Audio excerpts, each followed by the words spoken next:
رجع يجيه الرئي لكن أنا سيب يعني ربع نظام كفدرالك المسلمون على شروطهم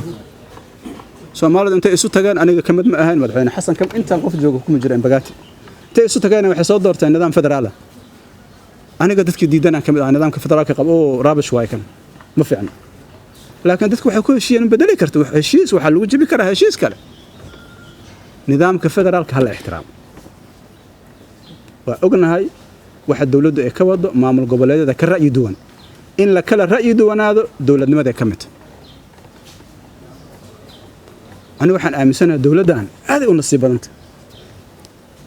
waxaan xasuustaa shirki koobaad ee lagu qabtay London ee dawladda iyo maamul goboleedyada loo qabtay maamul goboleedyadu si aan caadi ahayn u taageereen dawladda waa garab istaageen dhabarkiisa joogsaday madaxweynaha kalsoonidii ay siiyaan maanta xagee maraysa kuwa aamusan xanuun ila aamusan waa huba shaki xataa igama jiro kuwa kalena waa cadeystay waxaan walaalo waxaanu shaqo ma hay jooji ani madaxweyne xasan waxaan goobjoog ahaan shirki garawe oo lagu dhexdhexaadinayo madaxweynaha iyo madaxweyne goboleedyada fursad dahab iyo miiska loo saaray maanta meesha aragtay maraysa waxay maraysaa maanta in laga abaabulo mudaaharaad Puntland iyo Jubbaland oo lacagta qaranka maxaa ugu bixinaysaa meeshaas madaxweyne maxaa looga baahan yahay in mudaaharaad la abaabulo waa kala ra'yi duwantiina soo imaada fadhiista heshiiya that's all hawsh intaas waa ka sii dheerta hawsh intaas waa ka sii dheertahay ani waxaan rabaa inaan aad u cadaado صراحة ربا ما أنت أنا ما لا سعتين عيدما أجنبية إن أحمد من الله رأي إنه سوقته ما لا سعتين مثل مسعتين هذا كهر مركي أو درشة العيس شلون مسعتين بالله عليكم أنت سداد على هذا محل على هاي تقال قبيلة مو لقيس لما أنا على بقول جرس ما إذا لا تأنا كأ مسكرنا كما مسكرنا فرماجي أحمد وإسمين قبلنا معنا to be clear مسقف ورك قباجر لكن دولته إنه أود إذا الدبلوماسية وأذيك صدق إنه قف كلا أمس ما لا أقبل كره وحلا قرية وحلا يرى قرنا كجرة ما قرنين بنا كان نتاجنا حزبية قرن هل كان يسوي مذي وحكى الله وحقوق ده حريات كضدك حقوق سياسية حقوق نولاد حقوق نقالة وما إلى ذلك دل كان مقالة مقدشو نقالة هذه وادمي محو الدمي مالو البوال الحرب من أخياره دتك هو وين أنتو يمدو حرني والله يعني ما حد عاي باور مالن كوة ضمنه حقامي كوحد مركز جوجين هدا دتك حين حقامي حلك مركز جوجين فعنا وحلاقة مركز قارن استراحة ومبالغة مبالغة وانا دتك أي شيء محيا لي دقائق لأقول هاجري أو لا نولادي دولتي عن قعمها إنه كل سنة وحصل ظلم يا دتك إنه كسر ميسو عن كأمسنو أنا قاعد دم بنقول نقاهي أرنتم مدحني مدون معها كرسي كريحشة معها قف عيب معها قف جعيل معها وإلى أنت دستورك أو دولة أي كل سنة that's all مركب وحن ربنا الصومالية عن هاي مسؤولية إله النصارى قفلوا بواح قرد إنه وده دالنا لأن يرضى أن يهرتاجن وده شيء قبلها له خطرت أيجا أهرة ماشي حبض كل عيس أيجاتك جدتك أيجا جيرة هذا لما أنت حرية دوا واين أسكرت الدل كان أصدق على أنت مثل أركبة وحل الربا الوسمي أيضا شرع الله مري يا سمينا يدات شلا مركان واحد عاين قريه هذا الجوجو والشقيسنا المو ده الجوجو هذا لازم يا وحاس قف كستو الدل كان كسوق بتو حال توج واي ورناجة توج ماهن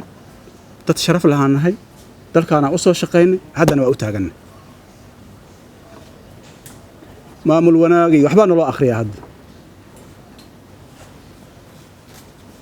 هنت دوره جود محصو صاري ما جود بس مرة محصو صار عملنا أفرتن مليون أفرتن يلا مرنا سدادي طبعا جهاز كدولة كشقينا يا أنت صار أنت عن لوجينا ترى ذاك بدر سماه أنا واحد أهربنا أسر أنا ما ملونا جوا مد أنك هلا ما ملونا جوا وحاربنا أمريكا وارن دولة على سواها يستان لكن قاب ساجر waxay ka gaabisay dariiqii saxda ahaa oo dowladnimada waa ka leexatay dowladnimada ma raba inaan dhexda dhigo aniga muxuu yahay dariiqaas dariiqaas waa ilaalinta dastuurka waa ku dhaqanka dastuurka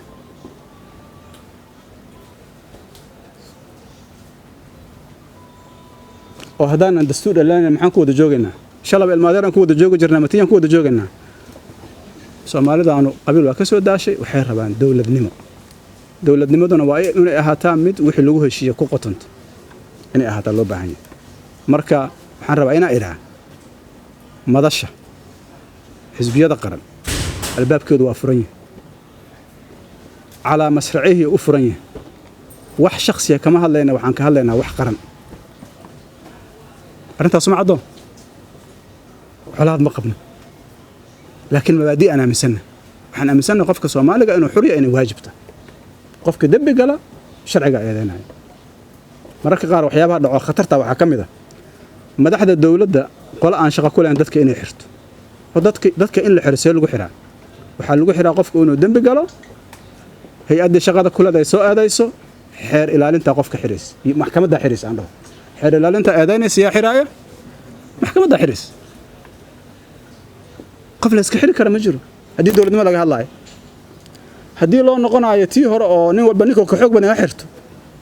wax kale waay taas ka hadlayna anaga taas waxyaabaha ka dhaca dalkaanay ka mid tahay dowladda awooddeedii iyo hantidii qaranka waxaan aaminsannahay inay u sakharto dad inay ku caydo facebook wiilal iyo gabdho guryo jiifo oo yurub iyo maraykan laga keenay oo dadka caaya maxaa u samaynaysaa waxaas dowladnimo ma ku imaanaysa waxaas ma ku imaanaysa mase u malaynaysaa caay in lagula jooji karo abadan